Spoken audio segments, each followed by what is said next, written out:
नमस्कार। भगवत गीता के 7वें अध्याय के आखिर में भगवान कृष्ण ने कुछ शब्द कहे थे।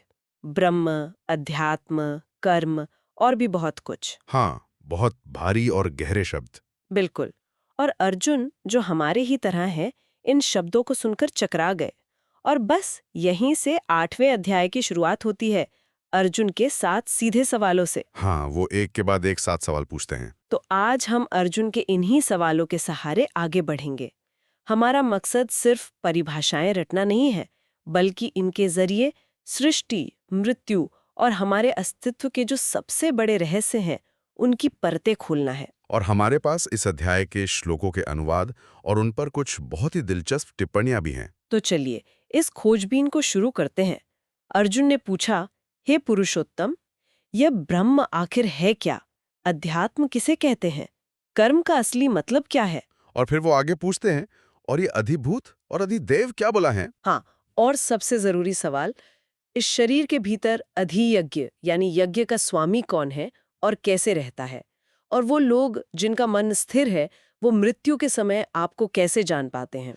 देखिए, ये सवाल आज भी हर इंसान के मन में उठते हैं। मैं कौन हूँ?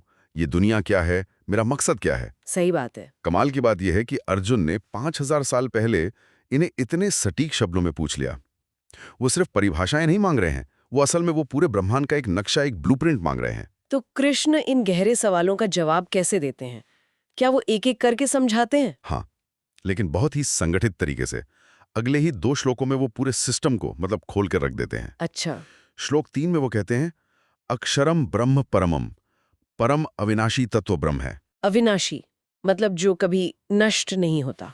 हाँ, वो परम शक्ति, वो चेतना जो हर चीज का आधार है, वही ब्रह्म है। फिर वो कहते हैं, स्वभावो अध्यात्मम उच्यते, जीव का अपना स्वरूप यानी आत्मा ही अध्यात्म है। अच्छा, तो ब्रह्म वो अनंत महासागर है और अध्यात्म यानी हमारी आत्मा उस महासागर की एक बूंद है। क्या बात है, बिल्कुल सही समझा। तत्व में दोनों एक ही हैं। और कर्म, ये शब्द तो हम रोज इस्तेमाल करते हैं, पर यहाँ इसका क्या मतलब है? यहां इसका मतलब बहुत गहरा है। कृष्ण कहते हैं, भूत भावोद्भव करो विसर्गः कर्म संगितः। प्राणियों के जन्म और अस्तित्व का कारण बनने वाली जो सृष्टि की प्रक्रिया है, वही कर्म है। ओहो, तो ये हमारे रोज के अच्छे बुरे काम से कहीं ज्यादा बड़ी चीज है। बहुत बड़ी। ये वो ब्रह्मांडीय क्रिया है, भगवान की वो इच्छा जिससे आत्माओं को उनके पिछले कर्मों के हिसाब से शरीर मिलता है।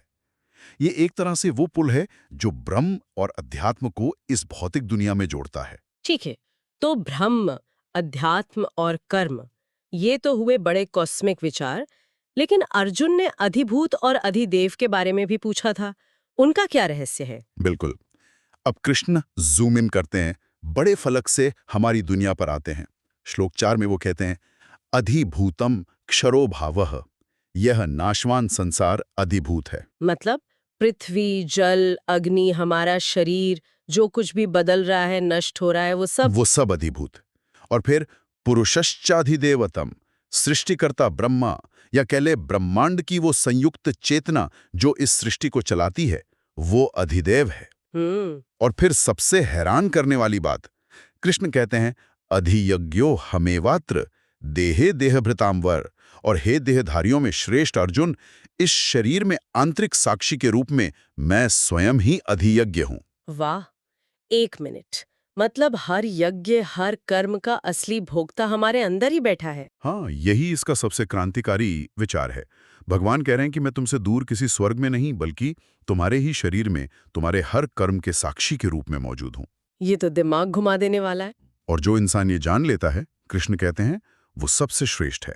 लेकिन अर्जुन का एक आखिरी और शायद सबसे डरावना सवाल बाकी था, मृत्यु का। मृत्यु के समय आपको कैसे जाना जा सकता है? हाँ, और यही इस अध्याय का दिल है। श्लोक 5 में कृष्ण एक सीधा और स्पष्ट वादा करते हैं। वो कहते हैं, अंतकाले च मामे बस्मरण मुक्त्वा कलेवरम, य प्रयाति समद्भावम याति नास्त्यत्र संशया। इसका मतलब? जो अंतकाल में केवल मेरा ही स्मरण करता हुआ शरीर छोड़ता है, वो मेरे ही स्वरूप को पाता है, इसमें कोई शक नहीं है। एक मिनट, ये बात थोड़ी चौंकाने वाली है। मतलब किसी ने पूरी जिंदगी अच्छे काम नहीं किए, पर आखिरी पल में उसे भगवान की याद आ गई, तो क्या सब माफ? ये तो बहुत आसान लगता है। लगता तो है, पर ये उतना आसान है नहीं, क्यों? क्योंकि कृष्ण अगले ही श्लोक में इसका नियम बताते हैं। वो कहते हैं, यम यम वापिस स्मरण भावम त्यजत्यन्ते कलेवरम तम तमे वैति कौन्तेय सदा तद्भाव भावितः। अच्छा, इसका क्या अर्थ हुआ? मनुष्य अंत समय में जिस जिस भी भाव या चीज को याद करता हुआ शरीर छोड़ता है, वो उसी को प्राप्त होता है। क्यों? क्योंकि वो जीवन भर उसी भाव में डूबा रहा है। अच्छा, तो ये आखिरी पल का कोई जादू नहीं है, बल्कि पूरी जिंदगी का निचोड़ है। बिल्कुल, ये सिर्फ एक आध्यात्मिक नियम नहीं है, ये मनोविज्ञान भी है। हमारा मन एक चुंबक की तरह है। जीवन भर हम जिस चीज की तरफ इसे लगाते हैं, पैसा, परिवार, शोहरत, नफरत, मृत्यु के दबाव भरे क्षण में ये स्वाभाविक रूप से उसी तरफ भागेगा। तो कृष्ण असल में कह रहे हैं कि अपनी चेतना की डिफॉल्ट सेटिंग को बदलो। एकदम सही शब्द।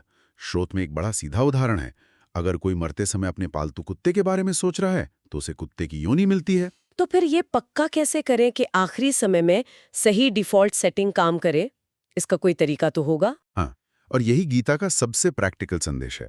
श्लोक 7 में कृष्ण अर्जुन से कहते हैं, तस्मात् सर्वेषु कालेषु माम अनुस्मार युध्य च। हर समय मेरा स्मरण करो और युद्ध भी करो। हाँ, मयि अर्पित मनोबुद्धिर मामे वैश्यस्य संशयम। जब तुम अपना मन और बुद्धि मुझे सौंप दोगे, तो तुम निश्चित रूप से मुझ तक पहुंचोगे। स्मरण करो और युद्ध भी करो, ये कमाल की बात है। वो ये नहीं कह रहे कि सब छोड़कर जंगल चले जाओ। यही तो गीता की खूबसूरती है। ये हमें मठ में जाने को नहीं कहती। ये कहती है अपनी जिम्मेदारियां निभाओ, अपनी लड़ाई लड़ो, चाहे वो कुरुक्षेत्र का मैदान हो या ऑफिस का प्रेजेंटेशन। लेकिन अपने मन का एक कोना, एक बैकग्राउंड प्रोसेस हमेशा ईश्वर से जोड़कर रखो।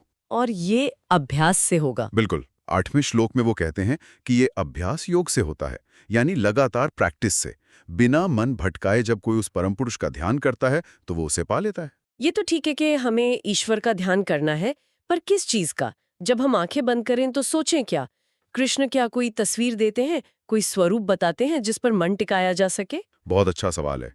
हाँ, श्लोक 9 में कृष्ण उस परम पुरुष के गुणों का एक बहुत सुंदर चित्र खींचते हैं। कैसा? वो कहते हैं, उस पर ध्यान करो जो कविम यानी सर्वज्ञ है, सब कुछ जानता है, पुराणम यानी अनादि है, अनुशासितारम यानी सबका नियंता है, अणोरणीयांसम यानी अणु से भी सूक्ष्म है। ये तो गुणों की एक पूरी लिस्ट है। हाँ, और भी हैं, सर्वस्य धातारम, सबका धारण करने वाला, अचिंत्य रूपम, जिसका रूप कल्पना से परे है, और आदित्य वर्ण तमसः परस्तात, जो सूर्य की तरह प्रकाशमान और अंधकार से परे है। तो ये मन को एक लंगर देता है ना? जब मन भटके तो इन गुणों पर उसे वापस ला सकते हैं। बिल्कुल। आप उस शक्ति के बारे में सोच सकते हैं जो अणु से भी छोटी और ब्रह्मांड से भी बड़ी है। और फिर कृष्ण शरीर छोड़ने की एक बहुत ही खास योगिक प्रक्रिया के बारे में बताते हैं। वो क्या है? हाँ, श्लोक 10 से 13 तक वो एक बहुत ही अनुशासित प्रक्रिया बताते हैं। योगी भक्ति और योग बल से मृत्यु के समय अपने प्राणों को भौहों के बीच आज्ञा चक्र में स्थिर करता है और अविचल मन से उस दिव्य पुरुष का ध्यान करता है। वो सभी इंद्रियों के दरवाजों को बंद करता है, मन को हृदय में रोकता है, प्राणों को सिर में स्थापित करता है और फिर ओम इस एकाक्षर ब्रह्म का उच्चारण करते हुए शरीर छोड़ता है। और ऐसा करने वाला परम गति को प्राप्त होता है। हाँ, सच कहूं तो ये सुनने में ही बहुत मुश्किल लग रहा है। ये तो किसी सिद्ध योगी के लिए है, जिसके पास अपने प्राणों पर पूरा नियंत्रण हो। हम जैसे आम लोगों के लिए क्या कोई और रास्ता नहीं है? और यही सवाल कृष्ण को गीता के सबसे खूबसूरत और जरूरी श्लोकों में से एक की ओर ले जाता है। अच्छा। श्लोक 14 में वो कहते हैं, अनन्य चेता सततम यो मा स्मृति नित्यशः तस्याहम सुलभा पार्था नित्य युक्तस्य योगिनः। इसका अर्थ है, हे पार्थ, जो बिना किसी और तरफ ध्यान दिए लगातार मेरा स्मरण करता है। उस हमेशा मुझसे जुड़े रहने वाले योगी के लिए मैं बहुत आसानी से उपलब्ध हूँ। सुलभ, आसानी से उपलब्ध, ये उस कठिन यौगिक प्रक्रिया से बिल्कुल अलग है। यहाँ अनन्य चेताह का क्या मतलब है? जिसका मन कहीं और ना हो। हाँ, मतलब जिसका मन कहीं और आकर्षित ही नहीं होता, जिसकी चेतना में सिर्फ एक ही धुन है। जैसे एक छोटे बच्चे के लिए उसकी माँ ही पूरी दुनिया होती है, वैसे ही भक्त के लिए भगवान होते हैं। तो ऐसे भक्त के लिए कोई मुश्किल योग साधना करने की जरूरत नहीं? जरूरत नहीं। भगवान कहते हैं, मैं सुलभ हूँ, बस प्रेम से मेरा स्मरण करो। तो इस भक्ति के सरल मार्ग का फल क्या है? वही जो उस कठिन योग मार्ग का है? बिल्कुल वही। श्लोक 15 में कृष्ण कहते हैं, मामुपेत्य पुनर्जन्मना दुखालयम शाश्वतम नाप्नुवन्ति महात्मानः संसिद्धिम परमाम गतः। मतलब मुझे पाने के बाद इन महात्माओं का दोबारा इस दुखों के घर और क्षणभंगुर संसार में जन्म नहीं होता। सही। और ध्यान दीजिए, उन्होंने संसार को दुखालयम कहा है, दुखों का घर। फिर वो ब्रह्माति लोप की बात करते हैं और कहते हैं कि वहां से भी वापस आना पड़ता है। ऐसा क्यों? यहाँ कृष्ण समय की विशालता का एक नजारा दिखाते हैं ताकि हमें अपनी स्थिति समझ में आए। वो श्लोक 17 से 19 में बताते हैं कि ब्रह्मा का एक दिन हमारे 1000 चतुर्युग के बराबर होता है। 1000 चतुर्युग मतलब 4 अरब 32 करोड़ साल। 1 मिनट, 4 अरब 32 करोड़ साल का सिर्फ एक दिन? हाँ, और उतनी लंबी उनकी रात। इसे ऐसे समझिए कि जब तक ब्रह्मा की एक पलक झपकती है तब तक पृथ्वी पर शायद पूरी मानव सभ्यता आकर चली जाती है। बाप रे। कृष्ण समय के इस विशाल कैनवस को दिखा रहे हैं, ये बताने के लिए कि हमारा जीवन और हमारे स्वर्ग के सुख भी कितने क्षणिक हैं। ब्रह्मा के दिन में सृष्टि पैदा होती है, रात में सब वापस सिमट जाता है। ये चक्र चलता रहता है। तो वहां पहुंचने पर भी वापस लौटना पड़ता है? हाँ, क्योंकि वो भी प्रकृति के दायरे में है। पुण्य खत्म होने पर वापस आना पड़ता है। तो इस आने जाने के चक्र से परे क्या है? वो परम धाम कैसा है? श्लोक 20-22 में कृष्ण उसी का वर्णन करते हैं। वो कहते हैं कि इस सृष्टि और प्रलय के चक्र से भी परे एक और अव्यक्त सत्ता है जो सनातन है, हमेशा रहने वाली, जो कभी नष्ट नहीं होती। हाँ, जब सब कुछ नष्ट हो जाता है तब भी वो नष्ट नहीं होती। उसे ही परम लक्ष्य या मेरा परम धाम कहा गया है, जहां पहुंचकर कोई वापस नहीं लौटता। और उसे पाने का रास्ता? फिर से वही जवाब। कृष्ण कहते हैं पुरुषः सपरः पार्थ भक्त्या लभ्यस्त्वनन्यया। उस परम पुरुष को सिर्फ और सिर्फ अनन्य भक्ति से ही पाया जा सकता है।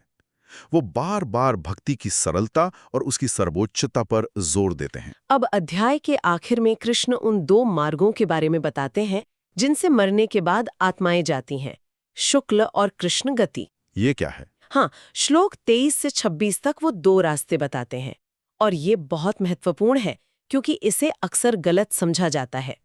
कृष्ण यहाँ 2 रास्तों की बात करते हैं, एक प्रकाश का यानी शुक्ल गति और एक अंधकार का यानी कृष्ण गति। और ये दिन, रात या महीने के बारे में नहीं है, बिल्कुल नहीं। ये चेतना की अवस्था के बारे में है। अच्छा, तो ये ज्योतिष या मुहूर्त के बारे में नहीं है? क्योंकि हमारे यहाँ तो भीष्म पितामह ने बाणों की शैया पर उत्तरायण की प्रतीक्षा की थी। यही सबसे आम धारणा है, लेकिन स्रोत की कमेंट्री इसे बहुत साफ करती है। प्रकाश का मार्ग, जिसमें अग्नि, दिन, शुक्ल पक्ष, उत्तरायण का जिक्र है, वो असल में ज्ञान, विवेक और वैराग्य के साथ जीने का प्रतीक है। मतलब जो जानता है कि वो कौन है और उसका लक्ष्य क्या है। हाँ, वो ब्रह्म को प्राप्त होता है और लौटता नहीं। और अंधकार का मार्ग, जिसमें धुआं, रात, कृष्ण पक्ष, दक्षिणायन का जिक्र है, वो अज्ञान, कामना और आसक्ति में उलझकर जीने का प्रतीक है। तो इस रास्ते पर चलने वाला स्वर्ग के सुख भोग कर वापस आ जाता है। हाँ, और भीष्म का मामला अलग था। वो एक देवता थे और उन्हें देवलोक लौटना था, जिसके नियम अलग हैं। एक भक्त के लिए जो भगवान को समर्पित है, ये उत्तरायण दक्षिणायन मायने नहीं रखते हैं। मतलब वो किसी भी समय शरीर छोड़े, वो भगवान के पास ही जाता है। वो भगवान के पास ही जाता है। तो इस पूरे ज्ञान का, इन दोनों मार्गों को जानने का अंतिम निष्कर्ष क्या है? कृष्ण श्लोक 27-28 में सार बताते हैं। ने ते श्रुति पार्थ जानन योगी मुह्यति कश्चन तस्मात् सर्वेषु कालेषु योग युक्तो भवार्जुन। हे पार्थ, इन दोनों मार्गों को असलियत में जानने वाला कोई भी योगी कभी मोह में नहीं पड़ता, कभी भ्रमित नहीं होता। हाँ, और इसीलिए हे अर्जुन, तुम हर समय योग में स्थित रहो। और इसका फल? इसका फल बाकी सब चीजों से बढ़कर है। कृष्ण कहते हैं कि जो योगी इस रहस्य को जान लेता है, वो वेदों के पढ़ने, यज्ञ, तप और दान से मिलने वाले सभी पुण्य फलों से ऊपर उठ जाता है और परम आदि स्थान को प्राप्त करता है। हाँ, यानी गीता के इस ज्ञान को जीवन में उतारना किसी भी कर्मकांड से कहीं ज्यादा श्रेष्ठ है। तो इस पूरी गहरी चर्चा का सार ये है कि जीवन का अंतिम लक्ष्य उस परम धाम को पाना है जहां से लौटना न पड़े, और रास्ता, चाहे वो मुश्किल योग का हो या सरल भक्ति का, उसकी नींव एक ही है, निरंतर ईश्वर का स्मरण। बिल्कुल। ये सोचना ही कितना गहरा है कि हमारा अंतिम विचार हमारी अगली यात्रा तय करता है, और उस अंतिम विचार की तैयारी किसी आखिरी पल में नहीं हो सकती। नहीं हो सकती। उसकी तैयारी हमें अपनी पूरी जिंदगी करनी होती है, अपने हर काम में, हर सोच में, हर सांस में। बिल्कुल। और अध्याय के अंत में जो कहा गया है कि इन मार्गों को जानने वाला योगी कभी भ्रमित नहीं होता, ये आज के लिए एक बहुत बड़ा सवाल छोड़ जाता है। आज की इस भागदौड़ और अनगिनत विकर्षणों से भरी दुनिया में भ्रमित न होने का असल में मतलब क्या है? और चाहे हमारा लक्ष्य आध्यात्मिक हो या दुनियावी, कोई भी इंसान अपने जीवन में निरंतर और एकाग्र स्मरण के इस सिद्धांत को कैसे लागू कर सकता है, ये सोचने वाली बात है।